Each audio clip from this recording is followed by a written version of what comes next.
अस्सलाम वालेकुम students. Last lecture में हमने एक्सरसाइज 2.1 से पहले जो थ्योरी थी उसको देखा था, इम्पोर्टेंट कॉन्सेप्ट्स को देखा था। आज हम इस एक्सरसाइज में जो क्वेश्चंस हैं उनको करने के लिए जा रहे हैं।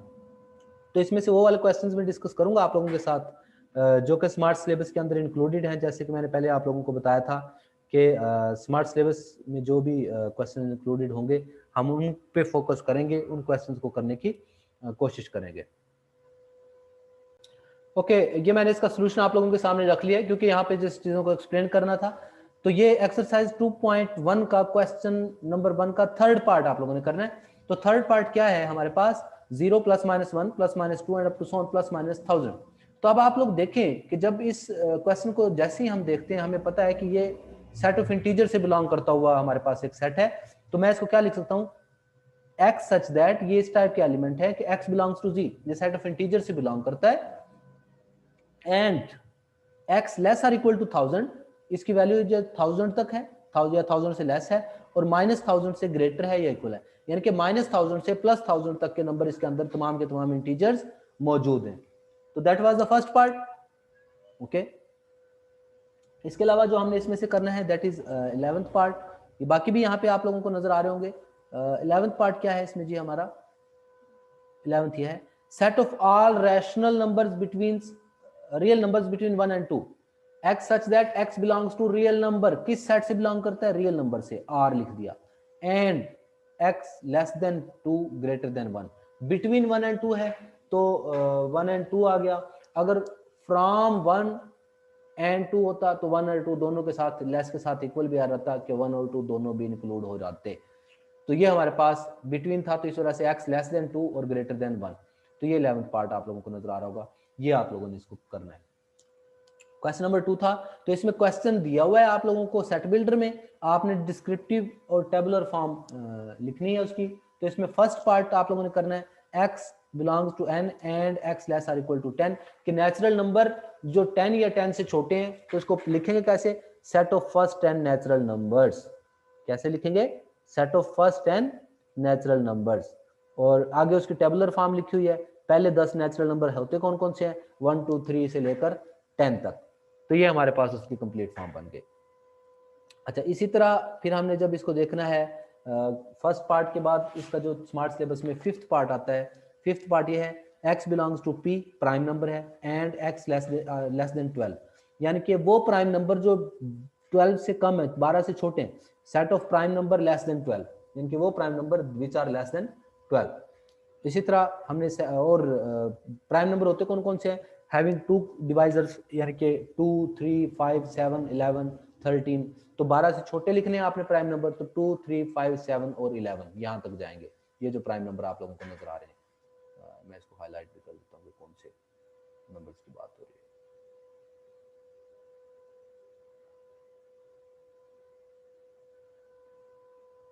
है। ये ओके, 6 के बाद 9th हमने करना है इसमें से।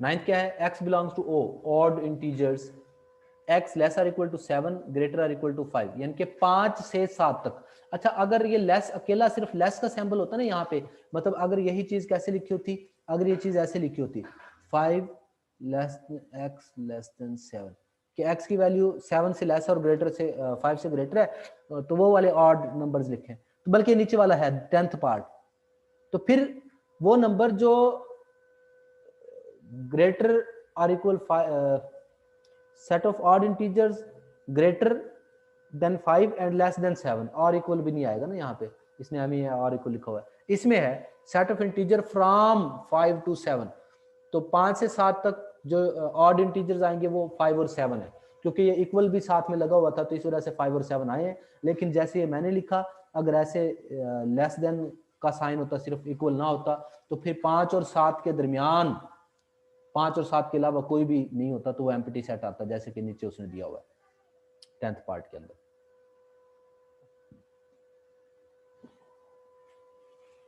10th के बाद हमने 12th भी करना है इसका, वो रैशनल नंबर जिनका स्केयर 2 आता है, तो यहाँ से x की वैल्यू अगर आप फाइंड करें तो x की वैल्यू स्क्वायर रूट 2 बनती है, और स्क्वायर रूट 2 रैशनल नहीं है, इररेशनल है।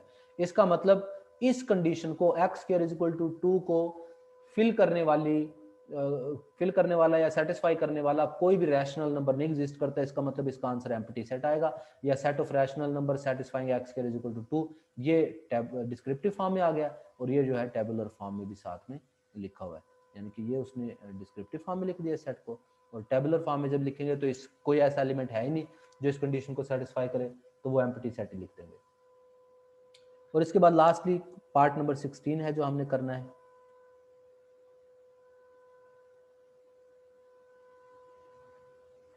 Set of real number and x does not belong to q, वो रियल नंबर जो रैशनल नहीं है।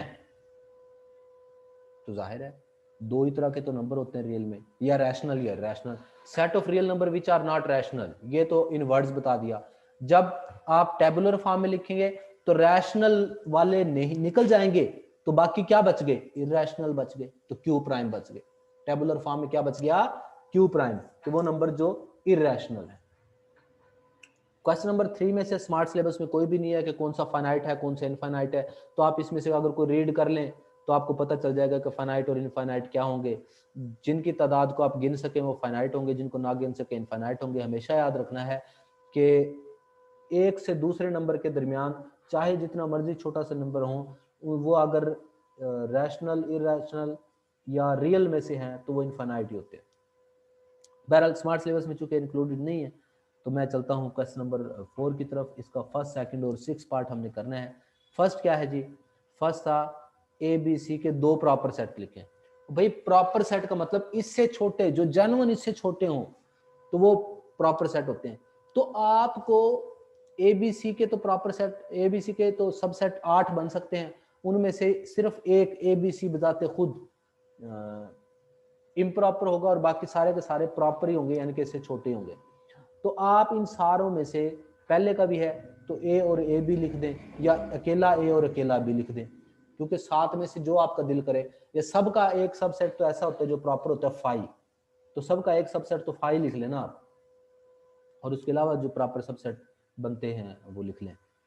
ए लिख दिया, ए बी लिख दिया, आप अकेला ए और अकेला बी भी लिख सकते थे।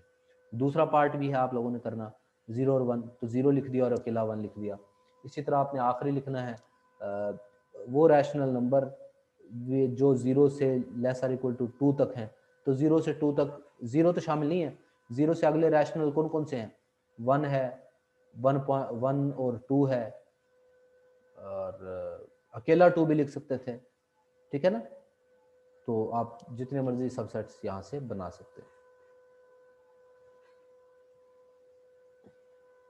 क्वेश्चन नंबर 5 नहीं है, आपका स्मार्ट में है। क्या is there any set which has no proper subset, क्या कोई ऐसा सेट है जिसका कोई प्रॉपर सबसेट नहीं होता। हाँ, मैंने आपको बताया था कि फाई ऐसा सेट है जो हर एक का सबसेट है, लेकिन फाई का अपना कोई प्रॉपर सबसेट नहीं होता। ए बी और इस ए बी में क्या डिफरेंस है, जो बाहर वाली ब्रैकेट होती है ना उसके अंदर चीजें जो होती हैं वो एलिमेंट होती हैं। तो बाहर वाला जो ए बी, ये इस ब्रैकेट के अंदर 2 एलिमेंट है, और इसके अंदर ये जो सेट है ये पूरे को पूरा एक एलिमेंट है। तो इसके 2 एलिमेंट है और इसका सिर्फ एक एलिमेंट है। तो ये खैर स्मार्ट सिलेबस में नहीं है। स्मार्ट सिलेबस में आप क्वेश्चन नंबर 8 और 9 है, मैं उधर ही चलता हूँ क्वेश्चन नंबर 8 और 9 की तरफ। क्वेश्चन नंबर 8 में सेकंड और 6 पार्ट करना है। आपने बताना है कि नंबर ऑफ एलिमेंट्स कितने होंगे पावर सेट में। भाई जिसके अंदर कोई एलिमेंट नहीं है तो उसके पावर सेट के एलिमेंट होंगे 2 पावर 0 यानी कि 1। जिसके 2 एलिमेंट हैं उसके पावर सेट के एलिमेंट होंगे 2 पावर 2 यानी कि 4। जिसके अंदर 7 एलिमेंट हैं उसके पावर सेट के एलिमेंट होंगे 2 पावर 7। तो उसने सिर्फ हमसे दूसरा पूछा है, तो 2 पावर 2 यानी कि 4 एलिमेंट, और आखिरी पूछा है छठा। अब छठे के अंदर एलिमेंट कितने हैं जी, अगर आप लोग गौर से देख पा रहे हो तो छठे के अंदर जो एलिमेंट्स हैं वो A B B C D, ये 3 एलिमेंट है टोटल, एक एक सेट मिला के एक एक एलिमेंट है। तो 2 पावर 3 यानी कि इसके अंदर टोटल 8 सबसेट बनेंगे इसके। और आखिरी जो क्वेश्चन है क्वेश्चन नंबर 9, ये बड़ा अहम है, इसमें से जरूर आएगा आप लोगों को क्वेश्चन।